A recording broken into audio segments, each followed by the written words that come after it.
वहां किसी की गलती नहीं, चिड़िया की समझ की कमी है। इसलिए समझ आ जाए तो बात बन जाती है। नहीं तुम संतों में क्या है, वैसे ही तुम्हारी तरह जगते हैं, जैसे चिड़िया और मनुष्य की छाया समान बनती, शीशा समान दिखता समान, हमें भी आगे दिखता, चिड़िया को आगे दिखता।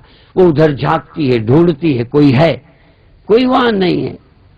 हमने स्वयं देखा, कई के घरों में ठहरते हैं, हमने कहा बहुत परेशान है, इसमें कपड़ा डाल दो, कपड़ा डाल दिया, तब भी वो कपड़े के इधर उधर देखे कि चिड़िया को इन्होंने छिपा दिया है।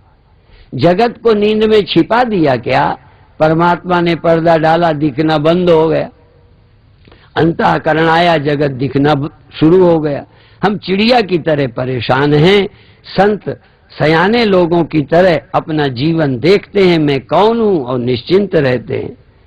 तो इस तरह से शरीरों में थोड़ी संतों के फर्क है। राम कृष्ण के, हमारे, सबके, आपके शरीर जगना सोना एक जैसा, पर संत कहते हैं हम नहीं मरते, हम नहीं जन्मते, जन्म मरण संतों का होता नहीं, हमारा हो रहा है। क्या मतलब है? क्या सचमुच पक्षपात? नहीं, केवल समझ का। इसलिए गुरु मत का प्रचार करिए, गुरु की मत का। गुरु की मत की कीमत है, और क्या है? गुरु की मत ही लेना है, गुरु की मत का प्रचार करना है, उसी से दुख की निवृत्ति होगी। बाकी खाना पीना, जीना और जीव जंतुओं की तरह मर जाना, जोड़ के मर जाओ, चाहे निर्धन रह के मर जाओ, बड़े हो के मर जाओ, चाहे छोटे हो के मर जाओ, बहुत अपना बना के मर जाओ, यह त्याग। मृत्यु हमारा ख्याल है, वो अज्ञान से उपजती है। इसलिए आत्मज्ञान को प्राप्त करके जीवन को धन्य करना है, वाणी यही कहती है। इसलिए गुरु महाराज दशम गुरु जी का ये वचन, आत्म रस जो जाने ही, आत्म का रस जो जानता है, देह का नहीं, इंद्रियों के द्वारा विषय का नहीं, आत्मा का। फिर आत्मा परमात्मा को जो एको करे, हाँ अभी पहले आत्मा जानो, फिर आत्मा परमात्मा एको करो, एक ही करे। अंतर की दुविधा, अंदर की दुविधा अंदर मरे, या तो यही तो हमारे गुरुओं का काम है। तो ये थोड़ा काम समय निकाल के करना चाहिए। हम खाने से, खाना बंद नहीं किया, हम देखो यहाँ आए हैं, खाया है, पिया है, सोने की जगह दी है। हमारे मौनी जी, आदरणीय जगदेव सिंह जी महाराज ने बहुत आनंद से हमें जगह दी, रखा है, खिलाया, चाय पिलाई। तो नहीं खाना पीना चाहिए, सब कुछ वैसे ही, फिर भी मुक्त। ये बड़ा विचित्र राज है। वही मछली रहती है, एक पानी पी के मस्त है, एक को पानी नहीं मिल रहा है, तड़प रही है। इसी संसार में सब रहते हैं। संत मरे क्या रोइए, जो अपने घर जाए। अब तो सबका एक ही जैसा शरीर छूटता है, पर एक को कहते हैं मर गया, एक को कहते हैं शरीर छोड़ गए, एक को कहते हैं ब्रह्मलीन हो गए। देखो, शब्दों का फर्क नहीं, कहीं अनुभव का फर्क है। जिनके अंदर शरीर के अलावा कोई पता नहीं, उन कुत्ते बिल्लू कहते हैं मर गए। मनुष्य को कहते हैं शरीर झड़ दीता, स्वर्गवास हो गया, सचखंड चले गए, हाँ ब्रह्मलीन हो गए। तो सब लोग मरते नहीं, अज्ञानी मरता है, और ज्ञानी मरता नहीं, ज्ञानी अमृत को प्राप्त करता है। अधिक देर तक नहीं कहते, गज के फतेह बुलाओ। वाहिगुरु जी का खालसा, वाहिगुरु जी की अंत पूर्ण परमेश्वर सिमरंत संत नादीश्वर है। शाये जाति एकता अनेकता बिलाए जाती, होवती कुचीलता किताबन कुरान की। पाप ही परपक जाते, धर्म तसक जाते, बरन गर्क जाते साहित्य विधान की। देवी देव देहो रे संतोख सिंह दूर होते, रीत मिट जाती कथा वेदन पुराण की। श्री गुरु गोबिंद सिंह पावन परम सूर, मूर्त न होती जो पै करुणा निदान की।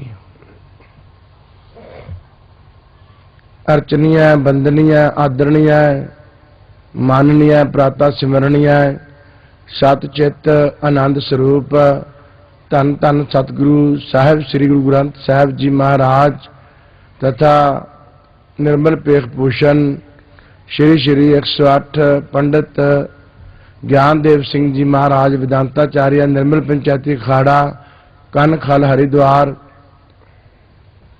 परम सत्कार योग परम पूज्य चरण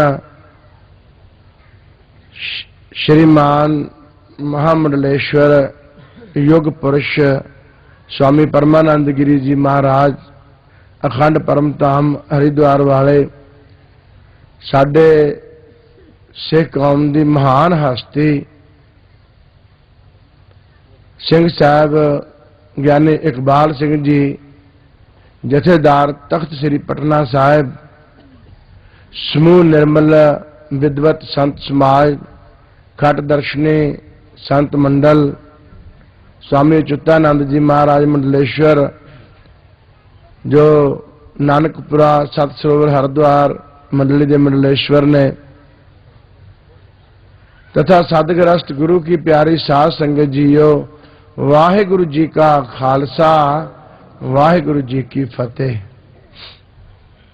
ब्रह्म दीसा ब्रह्म सुनिया एक एक बखानिया आत्म पसारा करने हारा प्रभु बिना ना जानिया। आप सरबत संगतां नूं पता है कि अज परम पूज चरण धन धन श्री सतगुरु देव महाराज बाबा दलेल सिंह महाराज जी की जो पवित्र पावन नौवीं पुन सिमरती आप सरबत संगतां मना रहे हो। उन्होंने जन्म स्थान निर्मल कुटिया पिंड टूटो मजारा वेखे और कहबे को शोभा नहीं देखा ही परवान। तकरीबन सारिया ने उन्होंने दर्शन किए ने, महापुरुषों ने भी, सिंह साहबा ने भी, सारी संगत ने भी। एक बारी एक झंडा कला पिंड उत्थे महाराज बैठे ते उन्होंने बचन किया।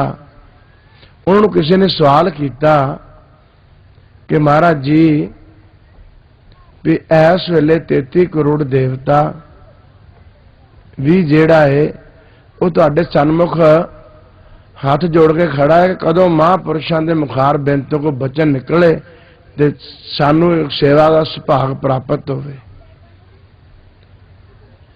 तां महाराज तुसी केड़ा कोई जप कीता, तप कीता, कोई हट कीता, रिद्धियां सिद्धियां निधियां, जंतर मंतर तंत्र, जल धारा कीतियां, कोई धूणियां तपियां, केड़ा ऐसा कर्म कीता? ते महाराज हस पे ते कहंदे सच्ची गल दसी कि झूठी? मोरे बेचारा मेरे वर्गा सी कोई, वो कहंदा महाराज तुसी भी झूठ बोलोगे? ते महाराज हस पै कहंदे जिहड़ी सच्ची चीज आ तू मैनू दिखाल दे, मैं झूठ नहीं बोलदा। जे वो कहते सारा संसार ही झूठा, जे मैं झूठ बोले तां की हो गया? नाले महाराज हसी जाना। फिर कहंदे ते भाई सिक्खा गल इस तरह हैगी आ कि 14 जनवरी सन 1902 नूं माघी वाले दिन अमृत वेले तड़के 4 बजे